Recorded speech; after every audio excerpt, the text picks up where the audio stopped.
하나님 말씀 보겠습니다. 하나님의 말씀은 누가복음 22장 54절에서 62절입니다. 누가복음 22장 54절에서 62절 교독해서 읽도록 하겠습니다. 제가 먼저 읽도록 하겠습니다. 예수를 잡아 끌고 대제사장의 집으로 들어갈새 베드로가 멀찍이 따라가니라.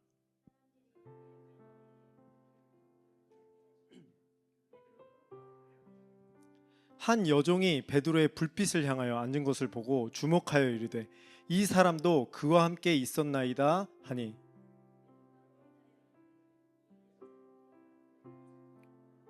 조금 후에 다른 사람이 보고 이르되 너도 그 도당이라 하거늘 베드로가 이르되 이 사람아 나는 아니로다 하더라.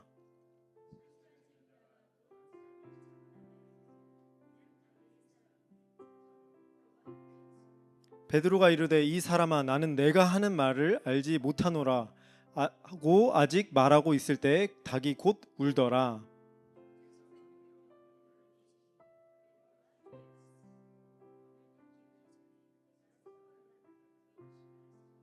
함께 읽겠습니다. 시작.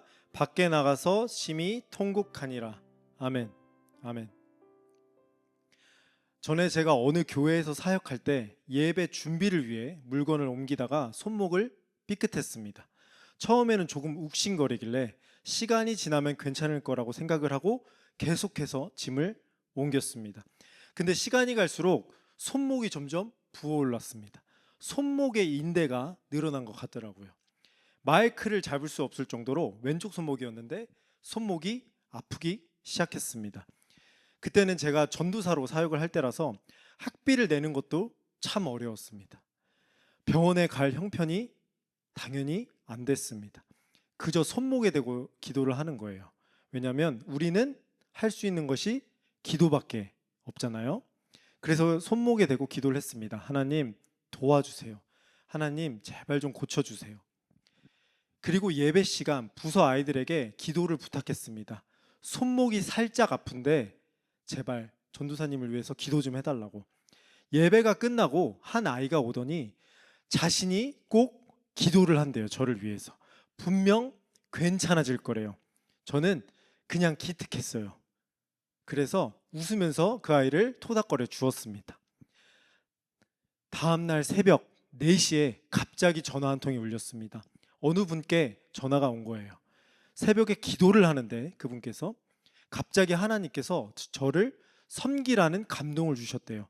이유는 잘 모르지만 전도사님의 손을 보여주시는데 순종하는 마음으로 이 금액을 보내드린다고 말씀을 해주시더라고요. 병원비랑 똑같은 금액이었습니다. 똑같은 금액. 소름이 돋으시죠?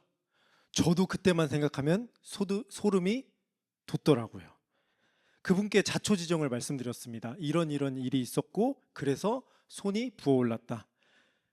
근데 그분께서 웃으시면서 하나님은 역시 살아계시네요 하고 얼른 병원에 가보라고 하시더라고요. 병원에 가야 되는데 그 돈을 제 손목에 쓰기가 죄송한 거예요. 왜냐하면 하나님의 마음이 담긴 돈이었기 때문입니다. 그래서 받은 마음을 그냥 쓸 수가 없어서 하나님께서 가장 기뻐하시는 곳이 어딜까 생각하다가 가난한 신학생 친구가 있었어요. 학비가 없는 그 친구에게 전부 다 보내주었습니다. 손목은 어차피 조심만 하면 괜찮아지거든요. 그리고 감사하게도 시간이 지나서 손목이 괜찮아졌습니다. 저는 그때 그 아이의 눈을 기억합니다. 자신이 꼭 기도한다고 분명 괜찮아질 거라는 아이의 확신 있는 눈을 저는 기억합니다. 다른 무언가가 되었다고 생각하지 않습니다. 하나님께서 그 아이의 기도를 들어주신 겁니다. 기도로 일어난 일입니다. 기도는 이렇게 강력합니다. 시공간을 초월하는 것이 기도고 기도는 여전히 역사하고 있습니다. 기도는 나이를 뛰어넘습니다. 어린아이라고 기도가 약한 것이 아니고 다 큰 어른이라고 기도가 강한 것도 아닙니다. 기도는 믿음과 함께 역사하며 기도는 누구나 할 수 있습니다. 예수님에게는 12명의 제자가 있었습니다. 그 중에 가장 아끼는 제자가 한 명 있었는데 수제자라고 불리는 베드로였습니다. 베드로는 언제나 예수님 옆에 있었어요. 그리고 예수님께서도 특별히 베드로를 더 사랑해 주셨습니다. 베드로는 물 위도 걸어보고 이 세상에서 가장 프레시한 신선한 생선도 맛봐보고 또 떡도 먹어보고 이야기로만 전해 들었던 모세와 엘리야도 직접 이 땅에서 눈으로 보게 되었습니다. 하늘나라의 여러 가지 비밀도 들어보고 천국의 아름다운 이야기들도 주님께 가장 많이 들은 제자였습니다. 그만큼 예수님께서는 우리 베드로를 사랑하셨습니다. 그런데 갑자기 그 베드로에게 주님께서 뜬금없이 이렇게 얘기를 하시는 거예요. 베드로야, 너는 나를 3번 부인할 거야. 3번. 베드로는 기분이 좋지 않았습니다. 오히려 주님께 실망한 것 같아요. 다른 제자들이 다 있는 그 자리에서 요한도 아니고 야고보도 아니고 심지어 유다도 아닌 본인을 꼭 집어서 부인한다고 얘기를 하시는 겁니다. 주님께 많이 섭섭했어요, 베드로는. 그래서 이렇게 당차게 이야기합니다. 주님, 저 베드로예요. 주님 제자. 주님 수제자잖아요, 제가. 언제나 주님 옆에 제가 있었고 앞으로도 주님 옆을 지킬 거예요. 걱정하지 마세요. 주님, 제가 가긴 어딜 가요? 주님 옆이 제 자리예요. 그래서 마가복음에 보면 베드로가 힘 있게 대답했다고 나와 있습니다. 우리 마가복음 한번 볼까요? 함께 읽겠습니다. 베드로가 힘 있게 말하되 내가 주와 함께 죽을지언정 주를 부인하지 않겠나이다. 여러분, 이 마가복음은 마가 요한이 베드로에게 직접 전해들은 성경입니다. 그래서 베드로 복음이라는 별명을 가지고 있습니다. 그 내용을 베드로가 마가에게 불러주면서 이렇게 말한 겁니다. 야, 마가 잘 들어봐. 이렇게 받았어. 내가 그때 그냥 얘기한 게 아니야. 힘있게 말했어. 자신있게 얘기했어. 당당하게 얘기했어. 다른 성경에는 쓰여 있지 않습니다. 오직 마가복음에만 쓰여 있습니다. 재밌게도 이 힘있게라는 단어의 원어, 헬라어죠. 원어가 성경 66권 전체에서 딱 한 번 이 부분에 나옵니다. 힘있게. 그만큼 베드로가 자신의 모든 힘을 다해서 강조했다는 말입니다. 왜? 자신이 있었거든요. 주님 옆에 꼭 붙어서 3년을 배우고 지냈거든요. 저는 하나님의 은혜로 시애틀에서 첫 1년의 고등학교 생활을 마치게 되었습니다. 경제공황이 한창일 때라 다니던 학교, 2009년이었죠. 다니던 학교가 문을 닫을 수 있다는 소리를 듣고 테네시라는 지역으로 제가 학교를 옮기게 됩니다.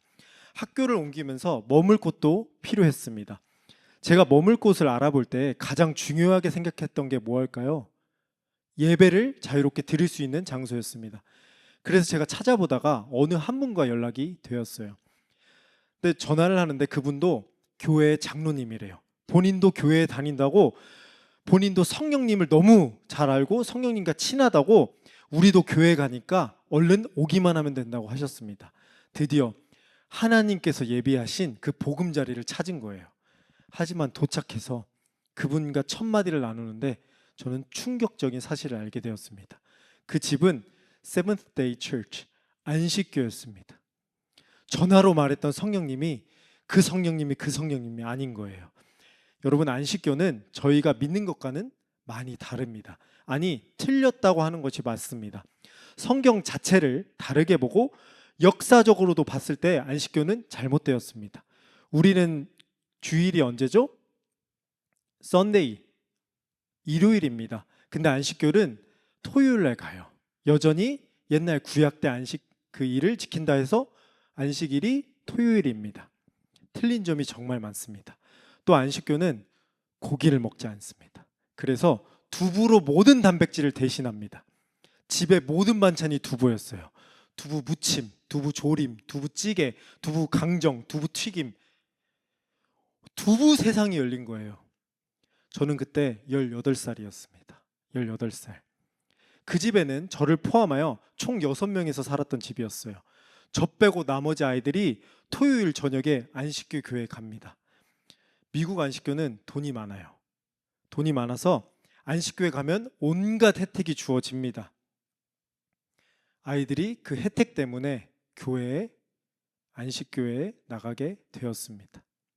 감사하게도 하나님께서 저에게 집에서 아주 가까운 교회를 하나 예배해 두셨습니다. 교회를 다니며 아이들을 한두 명씩 교회로 빼내기 시작했습니다.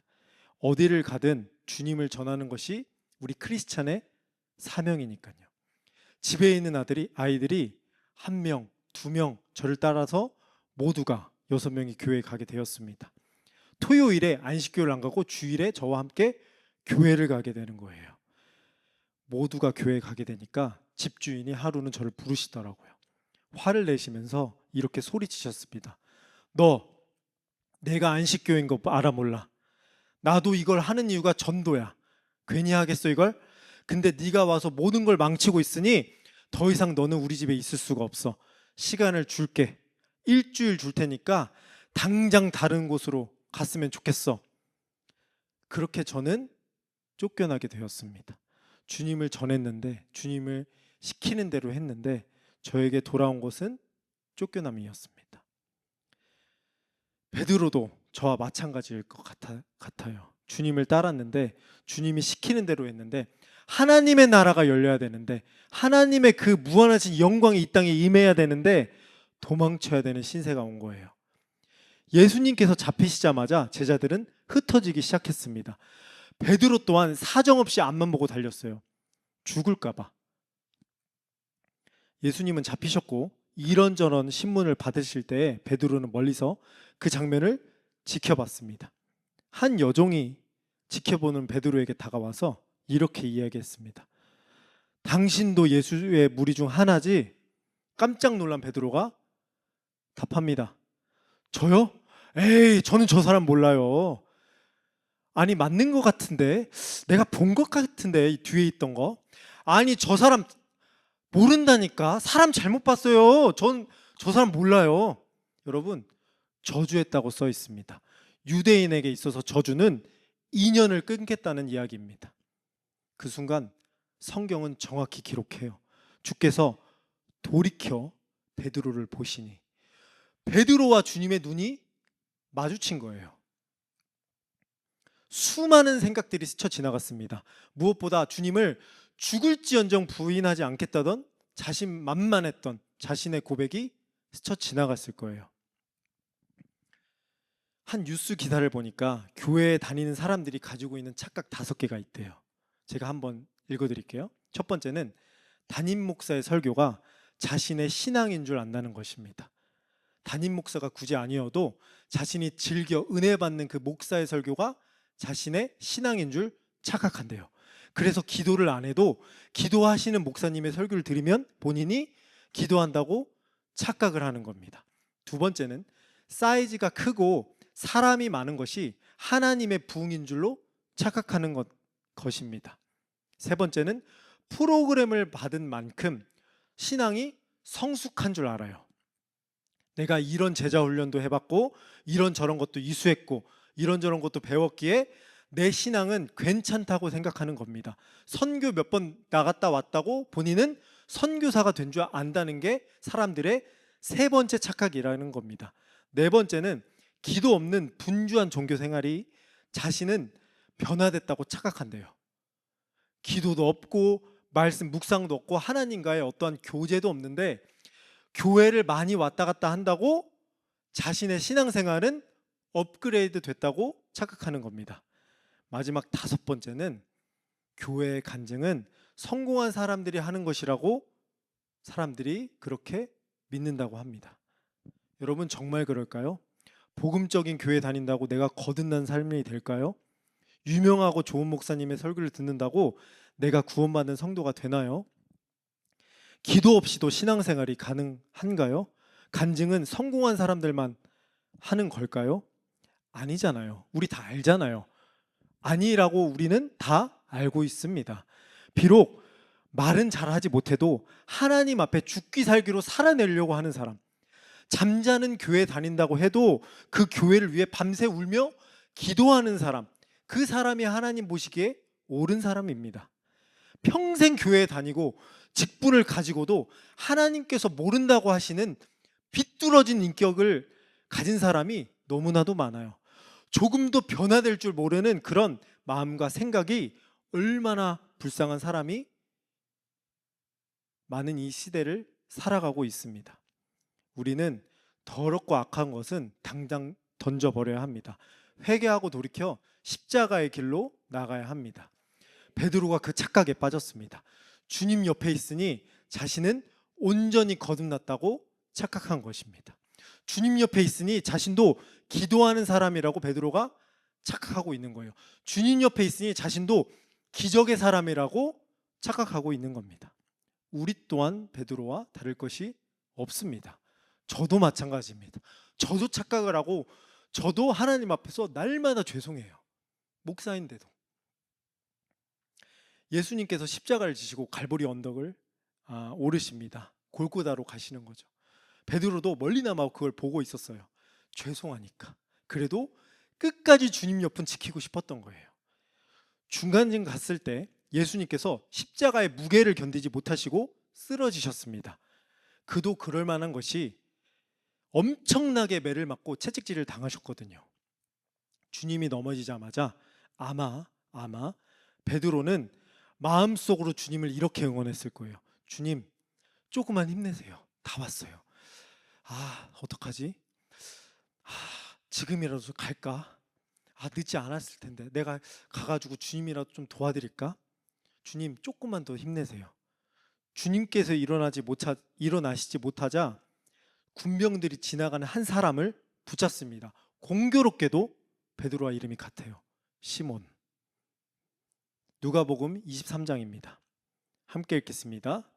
그들이 예수를 끌고 갈 때 시몬이라는 구레네 사람이 시골에서 오는 것을 붙들어 그에게 십자가를 지워 예수를 따르게 하더라. 그리고 그 사람에게 십자가를 대신 지게 합니다. 여러분, 저는 개인적으로 베드로가 힘들었을 때가 성경에 보면 몇 군데 나오잖아요. 주님과 눈이 마주쳤을 때. 근데 이 부분이 정말 힘드셨을 것 같아요. 저기가 내 자리인데, 예수님 옆에 바로 난데, 무엇을 해도 내가 주님을 먼저 도와야 되는데, 저 십자가 내 십자가인데 마음이 찢어졌을 것 같습니다. 우리도 그럴 때 있잖아요. 주님 앞에 다짐했는데 그 다짐을 지키지 못해서 창피해서 숨고 싶을 때, 베드로는 그때부터 주님을 잊기로 작정합니다. 그리고 다시 어디로 가죠? 바다로 다시 갑니다. 버렸던 금을 다시 짚고요, 헤어졌던 가족 다시 만나고요, 배를 타는 원래의 삶으로 베드로는 돌아갑니다. 주님이 싫어서 잊으려고 했던 게 아닙니다. 고통스러워서 잊고 싶었던 거예요. 자신이 싫어서, 자신이 너무 비참하고 창피해서 도망간 것입니다. 안식교 집에서 쫓겨나고 어디로 갈지 모를 때 어느 집사님께서 우리 집으로 오라고 하셔서 그 집으로 가게 되었습니다. 그 집으로 간다고 했더니 주변에 있는 교인들이 말렸습니다. 거기는 절대 가면 안 돼. 거기는 몇 명이 이미 다녀갔는데 바로 나왔어. 다시 한번 알아보고 다시 한번 찾아봐.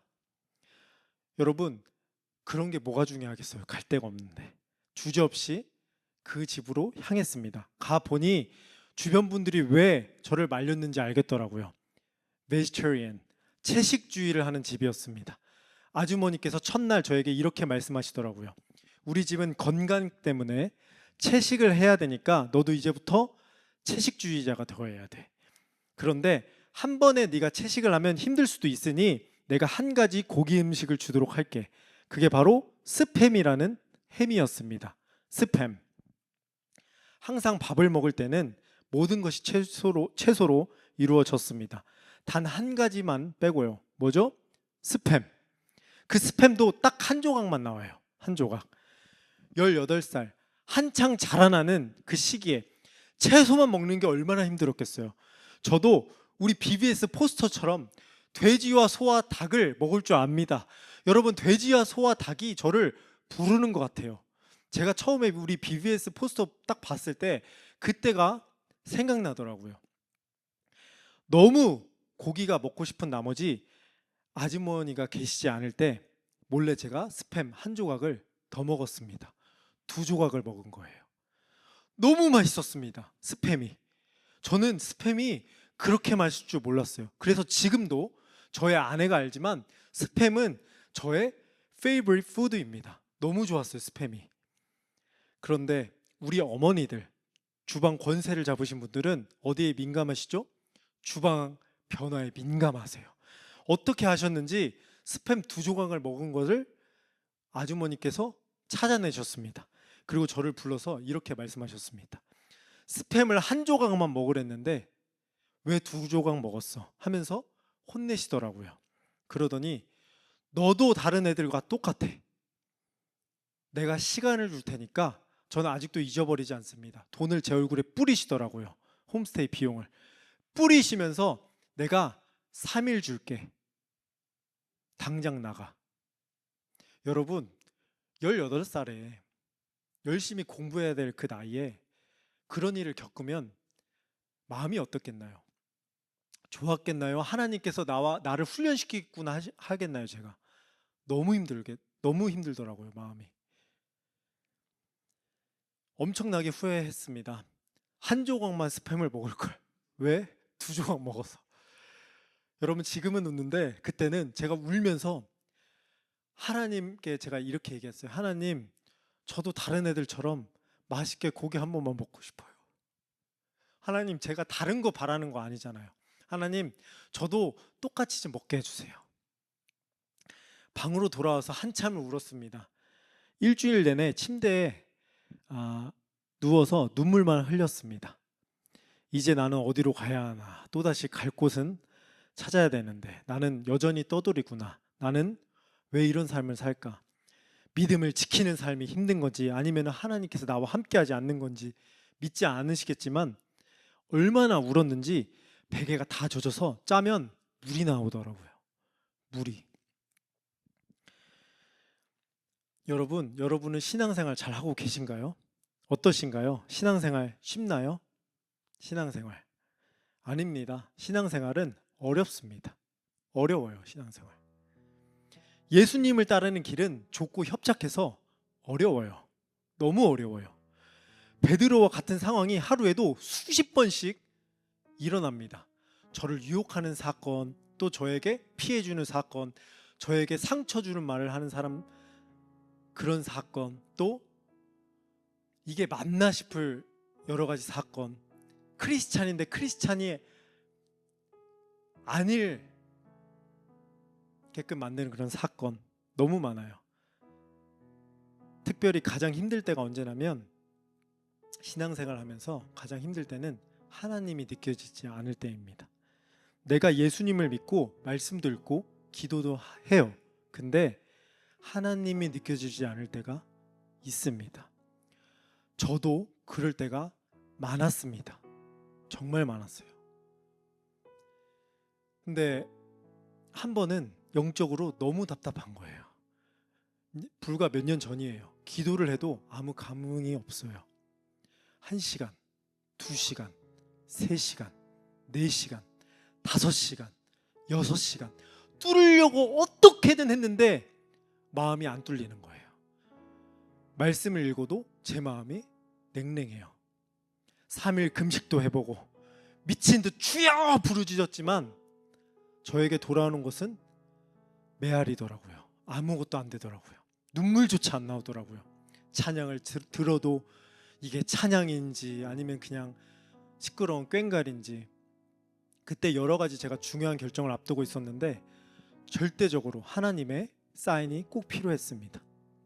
다른 것이 아니라 내가 가는 길이 하나님께서 함께 하신다는 그 확신이 반드시 필요했어요. 반드시. 모든 방법을 동원했는데 그럼에도 그분은 아무 말씀도 하지 않으셨습니다. 미동조차 느껴지지 않았고 제 삶은 점점 피폐해져 갔습니다. 어디서부터 잘못된 거지?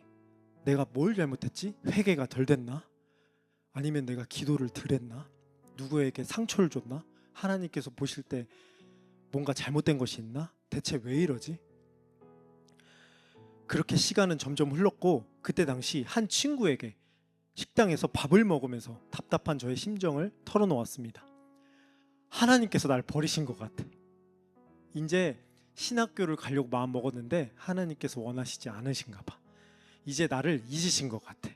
나는 이제는 끝난 것 같아. 기도해도 안 되고 말씀을 봐도 안 돼. 나는 이제 그분의 손바닥에서 지워졌어. 그 친구는 제 이야기를 다 듣더니 아무 말도 하지 않고 조용히 제 눈을 그저 바라만 봤습니다. 순간 식당에 계신 주인 아주머니께서 저희 테이블에 오시더니 젊은 두 청년이 너무 좋아 보여서 특별히 주는 거라며 야구르트를 선물로 주셨습니다. 그 야구르트를 제가 봤는데 그 친구가 이렇게 말하더라고요. 봐, 잊지 않으셨어. 하나님이 너 기억하고 계셔. 누구보다도 너 쓰시려고 준비하고 계셔. 이 야구르트 하나님께서 주신 거야. 그 말을 듣는데 바비보고 보고 펑펑 울었습니다. 고작 야구르트였을 뿐인데 모든 것이 설명되어지더라고요. 더 신기한 것은 한참은 울다가 보니까 마음에 뜨거움과 다시 강한 확신이 생기더라고요. 여러분, 베드로와 같은 분 계신가요? 주님과의 의리를 지키지 못해서 창피하고 하루가 다르게 숨고 싶은 분 계시나요? 신앙이고 뭐고 모르겠다 하시며 모든 것을 그만하고 싶은 분 계시나요? 베드로가 그랬어요. 어쩌면 여러분보다 더 죽고 싶었을 거예요. 예수님이잖아요. 얼마나 낙심되었겠어요. 그러나 베드로에게는 베드로를 향한 예수님의 기도가 숨어 있었습니다. 누가복음 말씀 함께 볼까요? 누가복음 말씀입니다. 시작. 시몬아 시몬아 보라 사탄이 너희를 밀가루로 되듯 하려고 요구하였으나 그러나 내가 너를 위하여 내 믿음이 떨어지지 않기를 기도하였노니 너는 돌이킨 후에 내 형제를 굳게 하라. 주님은 아셨습니다. 사탄이 어떻게 해서든 베드로를 낙심시켜서 믿음에서 떠나게 하려는 것은, 왜냐하면 베드로로 인해서 역사적으로 교회가 시작하거든요. 음부의 권세가 이기지 못한다는 그 교회 열쇠가 베드로의 고백으로 시작되었거든요. 그러나 주님께서는 베드로를 위해 믿음이 떨어지지 않기를 기도하셨습니다. 어린아이의 기도도 힘이 있어요. 하물며 우리 주님의 기도는 얼마나 더 큰 힘이 있겠습니까? 주님께서 그냥 베드로를 짠 하고 회복시키신 게 아닙니다. 주님께서 미리 베드로를 위해서 기도의 씨앗을 심으신 겁니다. 베드로는 주님의 기도로 인해서 다시 일어날 수 있게 되었습니다. 자신을 향한 예수님의 기도로. 말씀을 정리하겠습니다. 사실 주님께서 베드로를 위해서만 기도를 하신 것이 아닙니다. 오늘 우리를 위해서도 주님께서 기도를 하셨습니다. 요한복음입니다. 내가 비옵는 것은 이 사람들만 위함이 아니요 또 그들의 말로 말미암아 나를 믿는 사람들도 위함이니. 제자들로 인해서 예수님을 믿을 우리를 위해서 주님께서는 기도를 하셨대요. 예수님의 기도 안에 저와 여러분이 들어가 있는 거예요. 제가 신학교 때 요한복음이라는 수업을 듣다가 이 구절을 교수님께서 해주시는데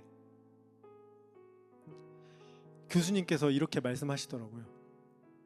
니네 여기 온 거 그냥 온 거 같아? 아니야. 2000년 전 예수님께서 니네를 종 삼으시려고 미리 기도로 뿌리신 거야. 신학교에 온 거 그냥 온 거 아니야. 주님의 피와 땀이 묻은 기도의 열매야. 그러니까 더 확실하게, 더 단단하게, 더 담대히 그 길을 가.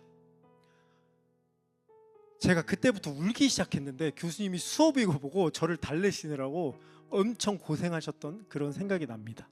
여러분, 예수님의 기도가 오늘 우리의 곁에 살아 숨쉽니다. 제자들로 인해서 예수님을 믿을 우리를 위해서도 주님께서는 기도를 하셨습니다. 예수님의 기도 안에 저와 여러분이 들어가 있는 거예요. 하나님, 누구누구가 언제 힘들 거예요. 근데 그때 넘어지지 않게 잡아주세요. 하나님, 어떤 문제로 인해서 그 친구가 그때 분명히 낙심할 거예요. 근데 하나님, 손잡아 주시고 안수해 주시고 눈물 닦아 주세요. 그 문제로 고민해서 교회와 사람과 모든 것에 실망할 때 그래도 하나님, 그때 하나님께서 저항할 수 없는 은혜를 그 친구에게 허락해 주세요. 참 많이 외롭고 괴롭고 힘들 거예요. 근데 하나님, 위로해 주시고 다시 일어날 힘도 그때 주세요. 여러분, 세상의 어떤 기도도 예수님의 기도와 견줄 만한 것이 없습니다. 그분께서 우리를 위해서 기도하셨습니다. 우리 인생 또한 그 기도로 오늘을 살아갑니다. 내일도 살아갈 거고요, 앞으로도 살아갈 거예요. 언제까지? 천국에 갈 때까지 우리는 예수님의 중보기도로 살아갑니다.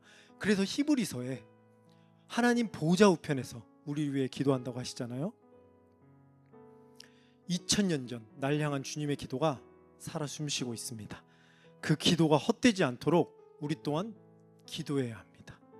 다른 것 말고 오늘 기도할 때는 회개 기도와 회복을 위해서 기도했으면 좋겠습니다. 하나님, 주님 앞에 모든 것을 회개하오니 용서해 주세요. 회개 없이는 천국은 없습니다. 회개 없이는 구원은 없습니다. 수많은 나쁜 복음들이, 물탄 복음들이 세상에 판치고 있어요. 그러나 회개만이 우리를 천국으로 인도합니다. 십자가의 그 보혈만이 우리를 주님 앞으로 보내버립니다. 그래서 회개를 해야 되는 겁니다. 그래서 우리가 주님 앞에 죄를 토해내야 되는 겁니다. 그것이 주님께서 십자가에 못 박히신 그 금요일의 정의입니다. 이 시간 우리 찬양하고 기도할 텐데, 하나님, 베드로처럼 저 좀 회복시켜 주세요. 하나님, 저 잘못한 거 정말 많아요. 근데 하나님, 주님 의로우신 분인 거 저 압니다. 회복시킬 분도 알고 저를 다시 품어주실 분도 압니다. 하나님, 베드로의 고백이 오늘 제 고백이고, 하나님, 베드로의 그 상황이 제 상황입니다. 하나님, 베드로처럼 저를 안아주세요. 그런 밤이 되길 소망합니다. 이 시간 찬양하고 기도하도록 하겠습니다.